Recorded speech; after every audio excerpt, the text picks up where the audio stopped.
Every once in a while, life gives us a story that reminds us that no matter how hard things get, no matter how many times we fall, we can rise again. Tonight, I'm going to tell you one such story. The story of a boy who grew up with nothing, no money, no support, no reason to believe. But he had something greater, a fire, a refusal to give up. This is the story of Ethan Walker, the boy who never gave up. Scene 1, a childhood in struggle. Ethan was born in a small town in Ohio, in a neighborhood most people avoided after dark. His parents worked endlessly, but they were always behind on bills. His father, Jack, labored in a steel factory, coming home with grease on his clothes and exhaustion in his eyes. His mother, Claire, worked 2 part-time jobs, waiting tables at a diner in the mornings and cleaning offices late at night. Their apartment was tiny, with 2 small bedrooms and a broken heater that often failed in winter. The wallpaper peeled, the floorboards creaked, and the fridge was usually half empty. Ethan shared a mattress on the floor with his younger brother, Noah. At night, he often heard his parents whispering in the kitchen. He pretended to be asleep, but the words stayed with him. "Jack, we don't have enough for rent this month. I'll ask the foreman for extra shifts. Maybe we'll manage." Ethan's mother always tried to smile around her children, but he saw through it. He saw the dark circles under her eyes, the way she counted coins before going to the grocery store. Scene 2, hunger and silent sacrifices. One evening, Ethan opened the fridge. Inside, there was only a loaf of stale bread and a half-empty carton of milk.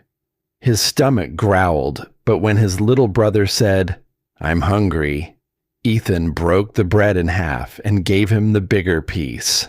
Later that night, Ethan noticed his mom pushing her plate away at dinner. "Mom, aren't you eating?" "I ate earlier at work, sweetheart." But Ethan knew the truth. She hadn't eaten. She was lying so her kids could eat more.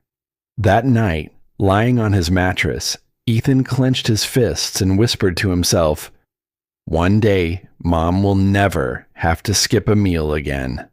One day, things will change." Scene 3, school struggles. School was no escape for Ethan. His clothes weren't new, his shoes had holes at the bottom, and his backpack was held together by tape. Other kids noticed. "Hey, Walker, did you get those shoes out of the trash? You'll end up working in the factory just like your dad." The words stung. Some days he wanted to scream back, but instead he stayed quiet, staring down at his notebook. What they didn't know was that inside, Ethan was building something stronger than pride. He was building resilience. One teacher even told him, "Ethan, you should be realistic. Not every kid is meant for college. Maybe you should think about learning a trade most kids would have given up." But Ethan wrote those words down on a scrap of paper and carried them in his pocket every single day as a reminder, "I will prove them wrong."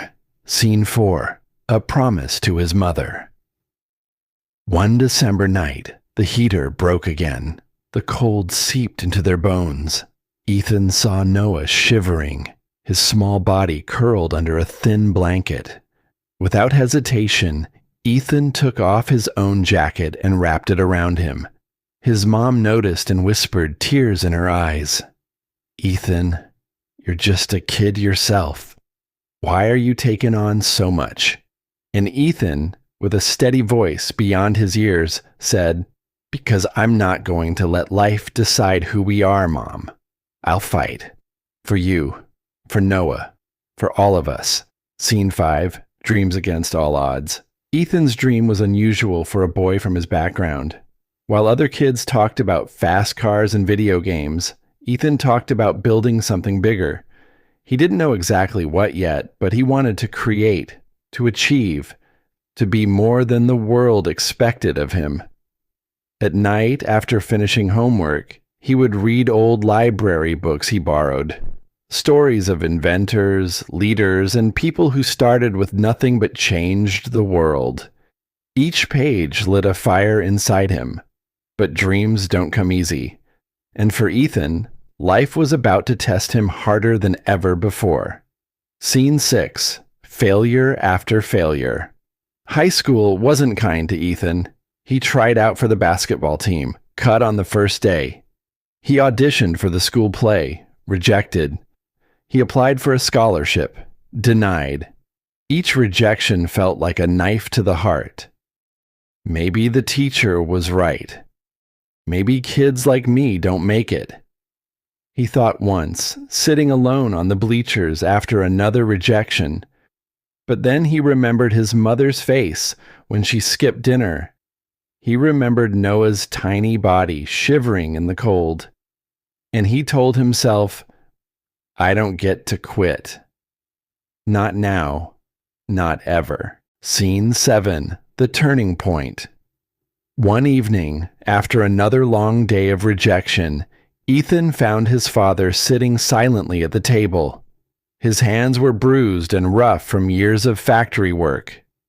Jack looked at his son and said something he had never said before. Ethan, promise me you won't end up like me.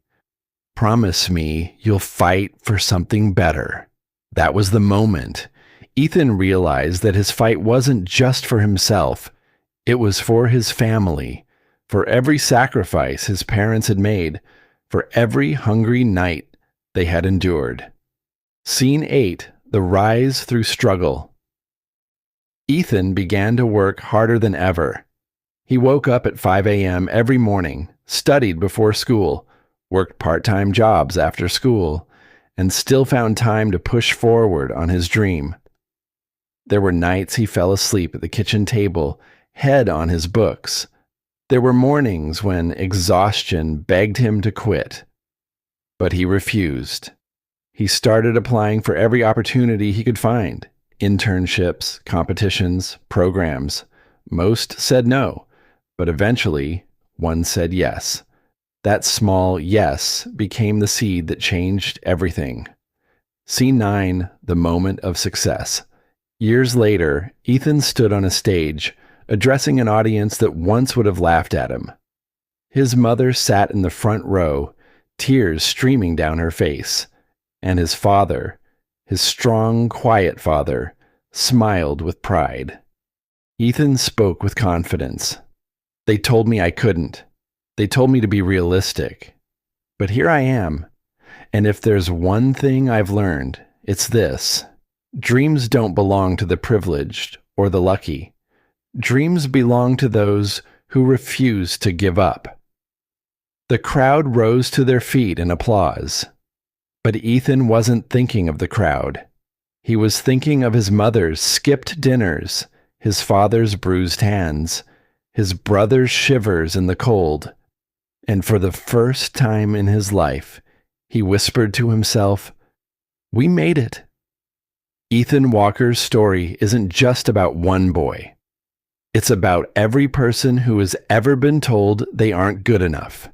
Every child who has gone to bed hungry. Every dreamer who has been laughed at. Life will try to break you. People will doubt you. You will fail, again and again. But remember this, failure is not the end. Quitting is.